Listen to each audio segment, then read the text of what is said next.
Thank you very much, Mr. President. Ladies and gentlemen, good evening. Assalamu alaikum. Lovely to see you all here tonight. We are having a very entertaining night, are we not, with some very interesting things being said from the other side of the house tonight. Let me begin by saying, as a Muslim, as a representative of Islam, I would consider myself an ambassador for Islam, a believer in Islam, a follower of Islam and its Prophet. So, in that capacity, let me begin by apologizing to Anne-Marie for the Bali bombings. I apologize for the role of my religion and me and my people, for the killing of Theo van Gogh, for 7/7. Yes, that was all of us. That was Islam, that was Muslims, that was the Quran. I mean, astonishing claims to make in the very first speech tonight, on a day like today, where the Conservative Prime Minister of the United Kingdom is having to come out and point out that these kind of views are anathema. And I believe you're trying to stand for the Labour Party to become an MP in Brighton. If you do, and you make these comments, I'm guessing you'll have the whip withdrawn from you, but then again, UKIP's on the rise, they'll take you, the BNP, they might have something to say about your views. This is what Mehdi Hasan always does. By the way, just on a factual point, since we heard a lot about the second speaker, about how backward we Muslims all are, on a factual point, you said that Islam was born in Saudi Arabia. Islam was born in 610 AD. Saudi Arabia was born in 1932 AD. So you were only 1,322 years off. Not bad? Not bad start there. Talking of maths, by the way, a man named Al-Khwarizmi was one of the greatest mathematicians of all time, a Muslim, worked in the golden age of Islam.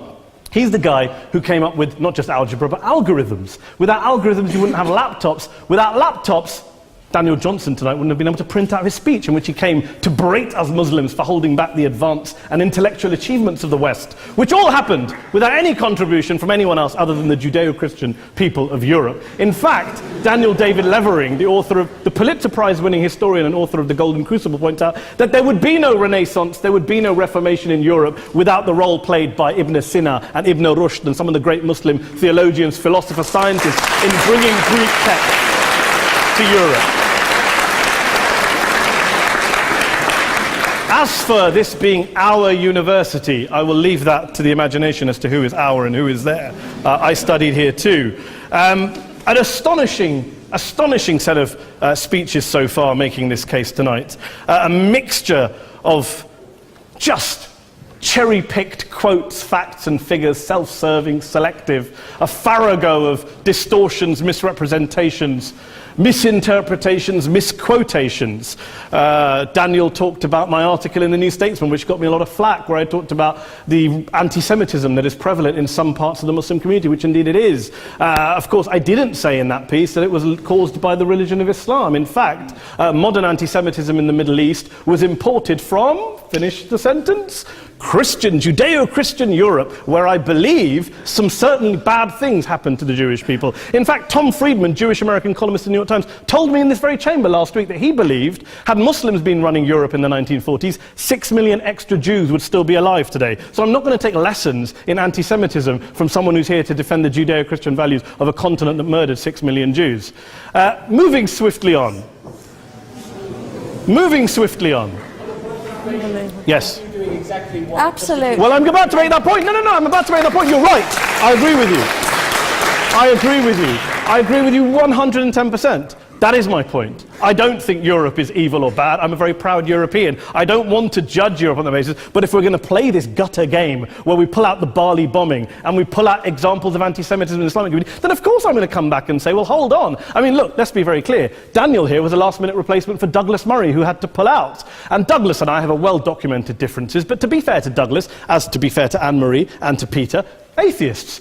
Atheists see all religions as evil, violent, threatening. What the problem I have with Daniel's speech is that Daniel comes here to run this robust defense of Christianity, forgetting that his fellow Christians, people who said they were acting in the name of Jesus, gave us the Crusades, the Spanish Inquisition, the anti-Jewish pogroms, European colonialism in Africa and Asia, the Lord's Resistance Army in Uganda, not to mention countless arson and bomb attacks on abortion clinics in the United States of America to this very day. I would like a little bit of humility from Daniel first before he begins lecturing other communities and other faiths on violence, terror and intolerance.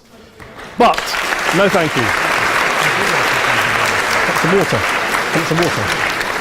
But I would say this, to address the gentleman's very valid point here, I'm not going to play that game.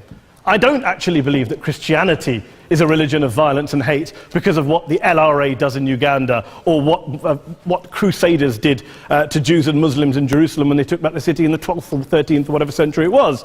I believe that Christianity, like Islam, like pretty much every mainstream religion, is based on love and compassion and faith. I do follow a religion in which 113 out of the 114 chapters of the Quran begins by introducing the God of Islam as a God of mercy and compassion. I would not have it any other way. I don't follow a religion which introduces my God to me as a God of war, as some kind of Greek God of wrath, as a God of hate and injustice. Not at all. As Adam pointed out, you go through the Quran and you see the mercy and the love and the justice. And yes, you have verses that refer to warfare and violence. Of course it does. This is not a motion about pacifism. I'm not here to argue that Islam is a pacifistic faith. It is not. Islam allows military action, violence in certain limited contexts. And yes, a minority of Muslims do take it out of that context. But is it religious? We talked about Woolwich. Daniel and Anne-Marie have suggested that it's definitely religion that's behind all of this. Well, actually, what I find so amusing tonight is we're having a debate about Islam, and the opposition tonight have come forward. We have a graduate in law, a graduate in modern history, a graduate in chemistry, and you know, I admire all of their intellects and their abilities, but we don't have anyone who's actually an expert on Islam, a scholar of Islam, a historian of Islam, a speaker of Arabic, even a terrorism expert or a security expert or a pollster, let alone to talk about what Muslims believe or think. Instead, we have people coming here, putting forward these views, putting forward these sweeping opinions. Listen to Professor Robert Pape of the University of Chicago, one of America's leading terrorism experts, who, unlike our esteemed opposition tonight, studied every single case of suicide terrorism between 1980 and 2005, 315 cases in total. And he concluded, and I quote, "There is little connection between suicide terrorism and Islamic fundamentalism or any of the world's religions. Rather, what nearly all suicide terrorist attacks have in common is a specific secular and strategic goal to compel modern democracies to withdraw military forces from territory that the terrorists consider to be their homeland." And the irony is, when we talk about terrorism, the irony is that the opposition and the Muslim terrorists, the Al-Qaeda types, actually have one thing in common. Because they both believe that Islam is a warlike, violent religion. They both agree on that. They have everything in common. Osama bin Laden would be nodding along to everything he's heard tonight from the opposition side. He agrees with them. The problem is that mainstream Muslims don't. The majority of Muslims around the world don't.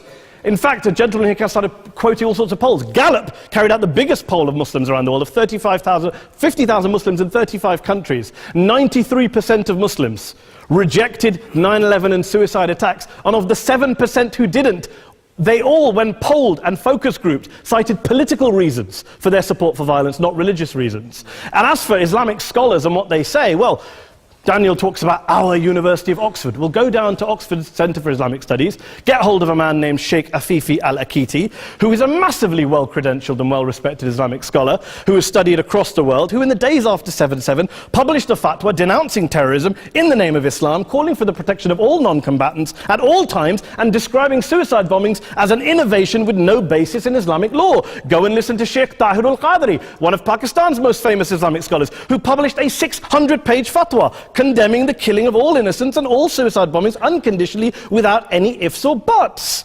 There's nothing new here. This is mainstream Islam, mainstream scholarship, which has said this for years. You don't go out and kill people willy-nilly in the high street or anywhere else, on a bus or a mall, based on verses of the Quran that you cherry-pick without any context, any understanding, any interpretation, or any commentary. Point of information. Please. Well, it doesn't happen apparently. I didn't say it doesn't happen at all. I never said it didn't happen. I don't blame Islam. Yes, it's a very good point. And a lot of us are campaigning against that. And we're campaigning against it in the name of Islam. We're campaigning against it in the name of various interpretations of Islam. Anne-Marie comes and scares us with her talk of Sharia law. I would like to see the book of Sharia law. It doesn't exist. People argue over what Sharia law is. And you empower the extremists by saying there is only one version. You empower them all. I don't believe you took any interruptions, Anne-Marie, so I think you should stay there for a moment. Several countries. Here's what we're dealing with. Here's what we're dealing with. We are dealing, I took your point. Here we are dealing with a 1400-year-old global religion followed by 1.6 billion people in every corner of the world, a quarter of humanity, of all backgrounds, cultures, ethnicities. And yet the opposition tonight wants to generalize, stereotype, smear in order to desperately win this debate. And here's my question, if we're going to generalize and smear.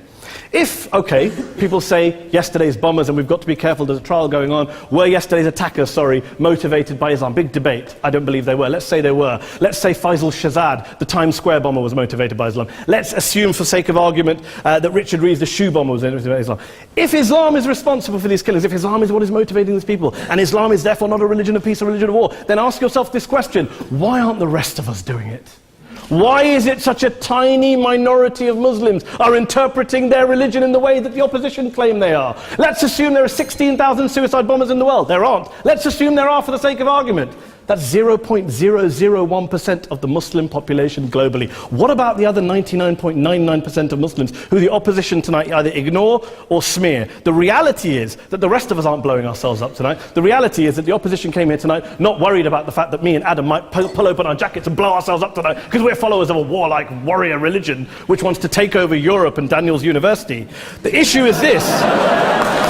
The issue is this. Unless the opposition can tell us tonight, and Peter Atkins is here, one of our great atheist intellectuals, can tell us tonight, can answer this question tonight: why don't the vast majority of Muslims around the world behave as violently and aggressively as a tiny minority of politically motivated extremists? Then they might as well give up and stop pretending they have anything relevant to say about Islam or Muslims as a whole. Ladies and gentlemen, let me just say this to you. Think about what the opposite of this motion is.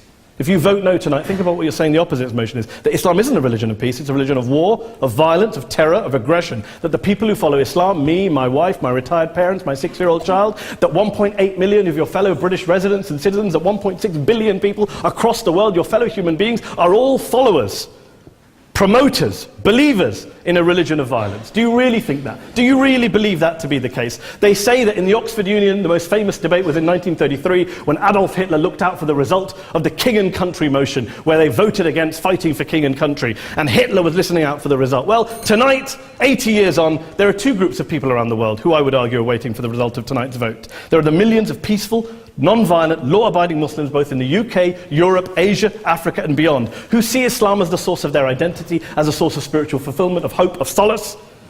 And there are the phobes, the haters, the bigots out there who want to push the clash of civilizations, who want to divide all of us into them and us and ours and their.